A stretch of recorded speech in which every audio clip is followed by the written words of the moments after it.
अस्सलामुअलैकुम सजनों ते बेलियो, उम्मीद करना कि सारे दोस्त अहबाब अल्लाह पाक दे फजल ते करम दे नाल हैरियत नाल होंदा। अज दिन जी हफ्ते दा ते इस टाइम सियालकोट दी शान सरदार आजम डोगर साहब दे डेरे ते मौजूद हां। ते माशाअल्लाह जी डोगर साहब ने एक दफा फिर दिल खुश कीता है दोस्तां वास्ते। तीन टॉप क्लास खूबसूरत आला नस्ल के जानवर लैके आए ने, जिन्हां च माशाअल्लाह जी दो पैलन वछियां भी मौजूद ने। सारे जानवरां दी तसल्ली कराने ते इन्हां दा जिहड़ा रेट है वह भी मालूम करने। डोगर साहब बाबू जी सामने जी। अस्सलामुअलैकुम। वालेकुम सलाम फराज भाई, की हाल है? ठीक ठाक हो? अल्लाह पाक दा बड़ा शुक्र है, दी ज़ात दा करम है। डोगर साहब तुसी सुनाओ, ठीक हो? सब हैरियत है? बड़ा ही भाई अल्लाह सोने दा एहसान, तुहाडियां दुआवां ने। तुसीं सुनाओ, हत्तां दी खैर खैरियत है जी? अल्लाह ज़ात दा करम। दिन ते साडा मंगल दा है, मंगल नूं भी सिलसिलावार वीडियो बनदी है। अज हफ्ते वाले दिन भी वीडियो बनदी है भी इजाफी। अदी की वजह बनी है? फराज साहब दोस्त फोन ते तंग करदे हन कि वीडियो बनवाओ वीडियो बनवाओ। अच्छा, माल साडा सेल हो गया। ਉਹਨਾਂ ਦੀ ਵੱਡੀ ਵੱਛੀ ਹਲੇ ਗੱਬਾਂ ਨੇ, ਉਹ ਖੜੀ ਹੈ। ਪਿਛਲੀ ਵੀਡੀਓ ਜਿਹੜੀ ਇੱਕ ਨੰਬਰ ਹੈ ਤੇ ਉਹ ਸੂਵੇਗੀ ਤੇ ਵੀਡੀਓ ਪਾਵਾਂਗੇ। ਇਹ ਜਿਹੜਾ ਤੁਹਾਨੂੰ ਲੱਗਦਾ ਹੈ ਇੱਕ ਦੋ ਦਿਨਾਂ ਸੂਵੇਗਾ, ਹਲੇ ਵੀ ਵੱਛੀ ਗੱਬ। ਇਹ ਜਿਹੜੀ ਪਿੱਛੇ ਸ਼ੇਰੇ ਪੰਜਾਬ ਚੀਜ਼ ਦੇ ਇਹ ਵੀ ਸੁਣਿਆ ਸੇਲ ਕਰ ਚੜੀ ਜੇ। ਇਹ ਫਰਾਜ ਸਾਹਿਬ 4 ਟਾਈਮ ਚੋਨੇ ਆ, ਹੁਣ ਬੈੜੀ ਝੋਲਾ ਹੀ ਹੈ। ਅੱਛਾ, ਇਹ ਚੋਈ ਸਾਹਿਬ ਨੇ ਦੋਸਤ ਨੇ ਸਾਡੇ ਪਿੰਡੀ ਤੋਂ, ਠੀਕ ਹੈ, ਉਹਨਾਂ ਨੂੰ ਦਿੱਤੀ ਹੈ ਬੈੜੀ। ਮਾਸ਼ਾਅੱਲਾ। ਹਾਂਜੀ, ਇਨੀ ਤੋਹਫਾ ਉਹ ਲੈ ਗਏ ਨੇ। ਹਾਂਜੀ, ਇਹ ਉਹਨਾਂ ਦੀ ਹੈ ਬੈੜੀ। चलो जी, अल्लाह ज़ात टाइमरी चवाई करने हैं भाई 6-6 घंटे बाद। जिंदाबाद। ये नहीं क्या ही कह लो कि दुध दी मशीन है, दुध दी नहर है, चीज़ अच्छी है। दोस्तों ने ऑलरेडी एक वीडियो च शौक कराया। मजीद डोगर साहब दोस्तों ने अपना ते डेरे दा भी मुकम्मल सारे भरावां दा फराज साहब दिल दीयां गहराइयां नाल शुक्रिया अदा करना वा कि इन्हां दी चाहत मुहब्बत ते सपोर्ट साडे नाल है ते साडा माल फिर विकदा है। जे इन्हां दी सपोर्ट साडे नाल ना होए ते माल बन के फराज साहब की करना। बिल्कुल जी, दोस्त भी तावन करते हैं। अल्लाह ज़ात दा करम ही कम चलदा है। बड़ा ही अल्लाह सोने दा एहसान है। दूसरा वे मंगल नूं वीडियो साडी बनदी है, बनावांगे। ए ज्यादा वछियां चंगियां हन। जर्सी वछी दा बड़े ही भरावां दी फरमाइश है कि जनाब जर्सी लियाओ, जर्सी लियाओ। मैं कहा वछी है वे सेल ना होई जावे, चलो वीडियो दे विच दोवें जर्सी ने माशाअल्लाह। ਇਹਦੇ ਚ ਵੀ ਜਰਸੀ ਕਲਾਸ ਹੈ, ਅਮਰੀਕਨ ਫਰੀਜ਼ੀਅਨ ਤੇ ਜਰਸੀ ਹੈ। ठीक है, ਉਹ ਜਰਸੀ ਤੇ ਨਮੋਚਰ ਕਲਾਸ ਹੈ माशाअल्लाह। ਜ਼ਿਆਦਾ ਉਹ ਜਰਸੀ ਹੈ। ठीक है, अब तो खोल बच्ची मार जी भाई इरफान साहब लेके आओ जी। ए दूध इंशाल्लाह शौक रहने लो है। ਵੇਖੋ ਉਹਨਾਂ ਹੀ ਲਵਾ जिसामत दे हिसाब नाल ਇਹ ਬੱਚੀ ਕੱਲ ਦੀ ਸੂਈ ਹੈ ਫਰਾਜ ਸਾਹਿਬ। ਇਹਦੇ ਕੋਲ 15-16 ਲੀਟਰ ਪੱਕਾ ਬੌਲਾ ਹੈ माशाअल्लाह जी। कल दी सुई है, जर्सी ते नमोचर क्रॉस, कान एवें छोटे छोटे जत वाले माशाअल्लाह जी। अख मोटी नस्ल अच्छी है जी। फराज साहब एक चीज और है, ਇਹ ਗਾਈਆਂ ਪਿਓਰ ਸਿਆਲਕੋਟ ਦੀਆਂ ਨੇ। ਕੋਈ ਬੰਦਾ ਇੱਧਰ ਵੇਖੋ जी जी ਸਾਬਤ ਕਰਦਾ ਸਿਆਲਕੋਟ ਤੋਂ ਲਾਵਾ ਦੀਆਂ ਗਾਈਆਂ ਨੇ। ਗਾਈਆਂ ਵੀ ਫ੍ਰੀ ਦੇ ਦਿਆਂਗਾ, 5 ਲੱਖ ਰੁਪਏ ਇਨਾਮ ਦਵਾਂਗਾ। जिंदाबाद। ਅਗਰ ਇਹ ਗਾਈਆਂ ਗਰਮੀ 'ਚ ਵੀ ਗਰਮੀ ਕਰਨ, ਦੁੱਧ ਚਿੱਟਾ ਨਾ ਹੋਏ ਤੇ ਗਾਈਆਂ ਗਈਆਂ ਵੀ वापस।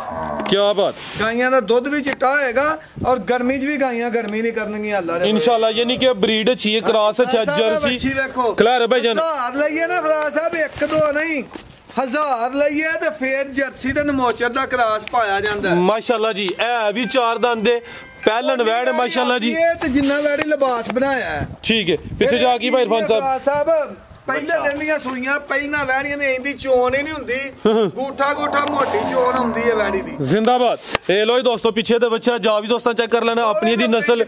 ए जर्सी ते अनमोचर क्रॉस। ए डोगर साहब 4 दंद दे। हां जी भाई इत्थे खिलारे जरा सीधी करियो। सोनी माशाल्लाह जी पंड भाई लिबास दोस्तों वेख लेना। फिलहाल बोले ते एक ही दी चवाई होई है। हां जी लो दोस्तों चेक करो माशाल्लाह जी। लिबास दोस्तों वेखना, ब्रीड अच्छी है, थाने भी दोस्तों चेक कर लेने ने। चवाप समाज है ठीक है भाई। ला चलो जी जी डोगर साहब वैड नंबर 1 दा रेट। राज साहब जवाब समात थाना दी गारंटी होएगी। मैं फिर कहांगा ਇਹ ਇੰਦਾ ਦੂਜੀਆਂ ਗਾਈਆਂ ਦਾ ਵੀ ਜਵਾਬ ਸਮਾਨ ਨਹੀਂ ਹੁੰਦਾ। ਨਹੀਂ ਤਾਂ ਪਹਿਲਾਂ ਵੈੜੀਆਂ ਦੀ ਚੋਣ ਬਣਦੀ ਹੈ 5-7 ਦਿਨ ਕੱਢ ਕੇ। ਇਹ ਵੈੜੀ ਦੀ ਹੁਣ ਵੀ ਪੂਰੇ ਪ੍ਰੈਸ਼ਰ ਦੇ ਨਾਲ ਜਵਾਬ ਸਮਾਰ ਮਾਸ਼ਾਅੱਲਾ। ਹਾਂਜੀ ਕੱਲ ਦੀ ਸੂਈ ਹੈ 16 ਲੀਟਰ ਹੁਣ ਵੀ ਬੌਲਾ ਇਹਦੇ ਕੋਲ। ਇਹ ਟੋਟਲੀ ਵੈੜੀ ਦਾ ਲਿਬਾਸ ਲੋ ਦੋਸਤੋ ਚੈੱਕ ਕਰੋ ਮਾਸ਼ਾਅੱਲਾ ਜੀ। ਸ਼ਰਾਫਤ ਵੀ ਚੈੱਕ ਕਰਨੀ ਹੈ, ਥਣ ਵੀ ਦੋਸਤਾਂ ਵੇਖ ਲੈਣੇ ਨੇ। ਪਿਛਲੀ ਸਾਈਡ ਤੇ ਵਾਜ਼ਿਆ ਤੌਰ ਤੇ ਲਿਬਾਸ ਨਜ਼ਰ ਆਉਂਦਾ ਪਿਆ। ਪ੍ਰਿੰਟ ਵੀ ਸੋਹਣਾ ਤੇ ਬਰੀਡ ਅੱਛੀ ਹੈ। ਜਿਹੜਾ ਕ੍ਰਾਸ ਹੈ ਉਹ ਵੀ ਜ਼ਬਰਦਸਤ। ਪਿੱਛੇ ਦੇ ਬੱਚਾ 1000 ਚ ਇੱਕ ਅੱਧੀ ਲੱਭਦੀ ਹੈ ਜਰਸੀ ਤੇ ਨਮੋਚਰ ਕ੍ਰਾਸ ਦੇ ਵਿੱਚ। ਤੇ ਫਰਾਜ ਸਾਹਿਬ ਵੈਰੀ ਦਾ ਪੱਕਾ ਤੇ ਫਾਈਨਲ ਰੇਟ ਦਾਂਗੇ 2,70,000 ਰੁਪਇਆ 2,70,000 ਜੇ ਸਾਨੂੰ ਜਾਇਜ਼ ਲੱਭੀ ਅਸੀਂ ਵੀ ਜਾਇਜ਼ ਦਵਾਂਗੇ ਜੀ। ਬਿਹਤਰ ਹੋ ਗਿਆ। ਕੀਮਤ ਡਿਮਾਂਡ 2,70,000। ਭਾਈ ਇਰਫਾਨ ਸਾਹਿਬ ਲਿਆਓ ਜੀ। ਪਹਿਲਾਂ ਵੈਰੀ ਇਹ ਪਹਿਲਾਂ ਵੇਖੋ ਸੀਲ ਸ਼ਰੀਫ ਪੂਰੀ ਹੈ ਬਗੈਰ ਵੰਗੇ ਤੋਂ ਥੱਲੇ ਬਹਿ ਕੇ ਚੋਲੋ ਵੈਰੀ ਲੱਤ ਨਾ ਹਲਾਏਗੀ। ਅੱਗੇ ਲਿਆਓ ਭਾਈ ਜਾਨ। ਅੱਗੇ ਆ ਗਈ ਮਾਸ਼ਾਅੱਲਾ ਜੀ ਨੰਬਰ 2 ਤੇ ਉਹ ਵੀ ਪਹਿਲਾਂ ਨੇ ਜੀ। ਹਾਂਜੀ ਕੱਦ ਓਵਰ ਮਾਸ਼ਾਅੱਲਾ ਜੀ ਲਾਮ ਵੀ ਦੋ ਤੇ ਅਮਰੀਕਨ ਫਰੀਜ਼ੀਅਨ ਅੱਖ ਵੇਖੋ ਵੈਰੀ ਸਾਹਿਬ ਮਾਸ਼ਾਅੱਲਾ ਕਹੋ ਇਹ ਵੀ ਮੋਨੀ ਤੋਹਫਾ ਹੀ ਹੈ ਮਾਸ਼ਾਅੱਲਾ ਜੀ। ਖਿਲਾ ਰਹੇ ਭਾਈ ਇਰਫਾਨ ਸਾਹਿਬ ਹੱਥੀ ਜਾ ਥੱਲੇ ਰੱਖ ਲਓ। ਅੱਜ ਸੂਈ ਹੈ ਇੱਕ ਹੀ ਬੌਲਾ ਕੱਢਿਆ ਵੇ ਚਿੱਟਾ ਦੁੱਧ ਨਾ ਇਹ ਤੇ ਵੈਰੀ ਗਈ ਵੀ ਸਾਡੀ ਠੀਕ ਹੈ। ਲੋ ਜੀ ਜਰਸੀ ਤੇ ਅਮਰੀਕਨ ਫਰੀਜ਼ੀਅਨ ਇੱਕ ਹੀ ਦੀ ਚੁਆਈ ਹੋਈ ਹੈ ਮਾਸ਼ਾਅੱਲਾ ਜੀ। ਇਹ ਵੀ ਮੋਨੀ ਹੈ ਕੰਨ ਛੋਟੇ ਅੱਖ ਮੋਟੀ ਪਿੱਛੇ ਜਾ ਕੀ ਇਹਦੇ ਬੱਚਾ ਪਿੱਛੇ ਦੇ ਬੱਚਾ ਨਾੜੂ ਸਾਹਮਣੇ ਨਜ਼ਰ ਹੁੰਦਾ ਪਿਆ। ਤੇ ਡੋਗਰ ਸਾਹਿਬ ਬੌਲੇ ਦੇ ਉੱਤੇ ਵੀ ਫਰਾਜ਼ ਸਾਹਿਬ ਚਿੱਟਾ ਨਾ ਹੋਏ ਬੌਲੇ ਦੇ ਉੱਤੇ ਵੀ ਚਿੱਟਾ ਨਾ ਹੋਏ ਤੇ ਵੈਰੀ ਗਈ ਵੀ ਵਾਪਸ। ਡੋਗਰ ਸਾਹਿਬ ਪਹਿਲੀ ਚੁਆਈ ਚ ਕਿੰਨਾ ਬੋਲਾ ਕੱਢਿਆ ਇਹਦਾ ਫਰਾਜ਼ ਸਾਹਿਬ ਅਸੀਂ 14 ਕਿਲੋ ਬੌਲਾ ਕੱਢਿਆ ਜੇ ਇੱਕੋ ਹੀ ਚਵਾਈ ਜਿਹੜੀ ਕੀਤੀ ਜੀ। ਤੋਰ ਭਾਈ ਇਰਫਾਨ ਸਾਹਿਬ ਇੱਕ ਚੱਕਰ ਲਵਾ ਕੇ ਲਿਆ ਇੱਕ ਹੀ ਚੁਆਈ ਹੋਈ ਹੈ। ਪਹਿਲੀ ਚੁਆਈ ਚ ਕੋਈ 14 ਕਿਲੋ ਬੋਲਾ ਕੱਢਿਆ। ਸੂਆ ਪਹਿਲਾ ਇਹ ਵੀ 4 ਦੰਦ ਹੈ ਜੀ। ਇਹ ਮੈਂ ਛਿੱਗੀ ਲਾ ਦੂੰ ਛਿੱਗੀ ਚੋਗੀ ਤੋਂ ਛਿੱਗੀ ਹੋ ਰਹੀ ਹੈ। ਇਹ ਚੋਗੀ ਤੋਂ ਛਿੱਗੀ ਹੋ ਰਹੀ ਹੈ ਮਾਸ਼ਾਅੱਲਾ ਜੀ। ਇੱਕ ਹੀ ਚੁਆਈ ਹੋਈ ਹੈ। ਹਾਈਟ ਵੇਖ ਲੈਣੀ ਹੈ ਲਾਮ ਵੀ ਚੈੱਕ ਕਰਨੀ ਹੈ ਮਾਸ਼ਾਅੱਲਾ ਜੀ। ਖੂਬਸੂਰਤੀ ਦੋਸਤਾਂ ਦੇ ਸਾਹਮਣੇ ਇਹ ਅਮਰੀਕਨ ਫਰੀਜ਼ੀਅਨ ਤੇ ਜਰਸੀ ਕ੍ਰਾਸ। ਲੋ ਦੋਸਤਾਂ ਚੈੱਕ ਕਰੋ ਮਾਸ਼ਾਅੱਲਾ ਜੀ। ਆਰਡਰ ਵੀ ਚੈੱਕ ਕਰਨਾ ਹੈ ਆਰਡਰ ਕੁਆਲਿਟੀ ਤੇ ਪਿੱਛੇ ਦੇ ਬੱਚਾ ਮਾਸ਼ਾਅੱਲਾ ਜੀ ਅਮਰੀਕਨ ਫਰੀਜ਼ੀਅਨ ਤੇ ਜਰਸੀ। ਬੌਲੇ ਦੇ ਉੱਤੇ ਵੀ ਚਿੱਟਾ ਹੈਗਾ ਕਾਲੂ ਇਹ ਬੱਚਾ ਨਾਲ ਕਰੀਆ ਪਾਸੇ ਅਗਲੇ ਖਾਨ ਮੋਂ ਪਾਪਾ ਵਾਲਾ ਇਹਦਾ ਕਰਨਾ ਇਹ ਬੋਲਾ ਚੈੱਕ ਕਰਾਉਣ ਲੱਗੇ।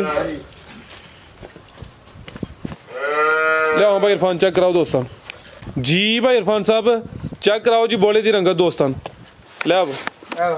ਲੋ ਦੋਸਤਾਂ ਸਾਹਿਬ ਵੇਖੋ ਪਹਿਲਾ ਬੋਲਾ ਨਿਕਲਿਆ ਨਾਲ ਸਾਰਾ ਕਿ ਨਹੀਂ ਠੀਕ ਹੈ ਠੀਕ ਹੈ ਭਾਈ। ਇਹ ਅਮਰੀਕਨ ਫਰੀਜ਼ੀਅਨ ਤੇ ਜਰਸੀ ਕ੍ਰਾਸ ਚਿਹਰਾ ਦੋਸਤਾਂ ਫੇਰ ਚੈੱਕ ਕਰਨਾ ਹੈ। ਅੱਖ ਮੋਟੀ ਹੈ ਕੰਨ ਛੋਟੇ ਇਹ ਵੀ ਮੋਨੀ ਮਾਸ਼ਾਅੱਲਾ ਜੀ। ਲਾਮ ਵੀ ਦੋਸਤਾਂ ਦੇ ਸਾਹਮਣੇ ਜੀ। ਡੋਗਰ ਸਾਹਿਬ ਵੈਡ ਨੰਬਰ 2 ਦਾ ਰੇਟ ਹੋਈ ਹੈ ਵੈਡੀ ਦੀ ਜੀ। ਇਹਦਾ ਪੱਕਾ ਕੋ 14 ਕਿਲੋ ਬੌਲਾ ਕੱਢਿਆ ਵੇ ਅੱਜ ਹੀ ਸਵੇਰ ਸੂਈ ਹੈ ਨਾੜੂ ਵੇਖ ਲਓ ਨਾਲ ਹੀ ਹੈ। ਮੈਂ ਚੈੱਕ ਕਰਾਇਆ ਦੋਸਤਾਂ ਹਾਂਜੀ। ਪੱਕਾ ਤੇ ਫਾਈਨਲ ਰੇਟ ਦੇਾਂਗੇ 3,10,000 ਰੁਪਇਆ ਅੱਜ ਦੀ ਵੀਡੀਓ ਦਾ ਰੇਟ ਹੋਏਗਾ 3,10,000 ਰੁਪਇਆ। ਸਾਨੂੰ ਜਾਇਜ਼ ਲੱਭੀਆਂ ਨੇ ਜਾਇਜ਼ ਦੇਾਂਗੇ ਅੱਜ ਦੀ ਵੀਡੀਓ ਦਾ ਫਾਈਨਲ ਰੇਟ ਹੋਏਗਾ। ਜਿੱਥੋਂ ਇਹ ਵੈੜੀ ਆਈ ਹੈ ਜੀ ਜੀ ਉਹਨਾਂ ਦੇ ਫਾਰਮ ਦੀ ਕੋਈ ਵੀ ਗਾਈ 25-26 ਕਿਲੋ ਤੋਂ ਥੱਲੇ ਦੁੱਧ ਨਹੀਂ ਦਿੱਤਾ। ਜਿੱਥੋਂ ਇਹ ਵੈੜੀ ਆਈ ਹੈ ਜਾਇਜ਼ ਲੱਭੀਆਂ ਨੇ ਜਾਇਜ਼ ਰੇਟ ਦਵਾਂਗੇ ਵੈੜੀਆਂ 3,10,000 American Friesian jersey cross number 2 ਤੇ ਚੈੱਕ ਕਰਾਈਏ ਮਾਸ਼ਾਅੱਲਾ ਜੀ। ਚੀਜ਼ ਅੱਛੀ ਹੈ ਦੋਸਤਾਂ ਨੇ ਤਸੱਲੀ ਕਰ ਲੈਣੀ ਹੈ। ਇਹ ਭਾਈ ਇਰਫਾਨ ਇਹਦਾ ਸ਼ੌਕ ਕਰਾਣਾ ਦੋਸਤਾਂ ਨੂੰ ਇਹ ਸੇਲ ਹੋ ਗਈ ਮਾਸ਼ਾਅੱਲਾ ਜੀ। ਦੋਸਤਾਂ ਨੂੰ ਆਲਰੇਡੀ ਇੱਕ ਵੀਡੀਓ ਚ ਇਹਦਾ ਸ਼ੌਕ ਕਰਾਇਆ ਤੇ ਆਰਫ ਸਾਹਿਬ ਦੱਸਿਆ ਅੱਜ ਨਾ ਖਰੀਦੀ ਹੈ ਠੀਕ ਹੈ ਜੀ। ਰਾਵਲਪਿੰਡੀ ਤੋਂ ਚੌਧਰੀ ਆਰਫ ਸਾਹਿਬ ਉਹਨਾਂ ਖਰੀਦੀ ਹੈ ਮਾਸ਼ਾਅੱਲਾ ਜੀ। ਇਹ ਵੀ ਪੂਰੀ ਪਹਿਲਵਾਨ ਚੀਜ਼ ਸੀ ਤੇ ਡੋਗਰ ਸਾਹਿਬ ਨੇ ਮਾਸ਼ਾਅੱਲਾ ਜੀ ਸ਼ੌਕੀਆ ਲਿਆਂਦੀ ਸੀ। ਮਜ਼ੀਦ ਕੋਈ ਦੋਸਤਾਂ ਵਾਸਤੇ ਪੈਗਾਮ ਬਸ ਸਾਰੇ ਭਰਾ ਸਾਨੂੰ ਤਵਾਜ ਯਾਦ ਰੱਖਣ ਵਾਲੀ ਚਾਹਤ ਤੇ ਮੁਹੱਬਤ ਦਾ ਸ਼ੁਕਰੀਆ ਅਦਾ ਕਰਨੇ ਆ ਤੇ ਫਰਾਜ਼ ਸਾਹਿਬ ਸਾਰਿਆਂ ਨੂੰ ਇਹੀ ਕਵਾਂਗਾ ਕਿ ਜਿੰਨਾ ਵੀ ਹੋ ਸਕੇ ਮਾਲ ਮਿਆਰੀ ਲਿਆ ਕੇ ਸਾਨੂੰ ਪਾਣਾ ਚਾਹੀਦਾ। ਬਿਲਕੁਲ ਨੁਕਸਾ ਡੰਗਰ ਕਿਸੇ ਦਾ ਥਾਨ ਘਾਟੇ ਅੱਗਾ ਪਿੱਛੇ ਇਹੋ ਜੀ ਗੱਲ ਨਹੀਂ ਹੋਣੀ ਚਾਹੀਦੀ। ਜ਼ਿੰਦਾਬਾਦ ਠੀਕ ਹੈ ਜੀ ਅੱਲਾ ਜੀ। ਡੋਗਰ ਸਾਹਿਬ ਬਹੁਤ ਸ਼ੁਕਰੀਆ ਮਾਸ਼ਾਅੱਲਾ ਜੀ। ਅੱਛਾ ਸ਼ੁਕਰ ਹੈ। ਉਮੀਦ ਕਰਨਾ ਦੋਸਤਾਂ ਨੂੰ ਵੀਡੀਓ ਪਸੰਦ ਆਈ ਹੋਏਗੀ। ਇਜਾਜ਼ਤ ਚਾਹੁੰਦੇ ਆ। ਅੱਲਾ ਹਾਫਿਜ਼।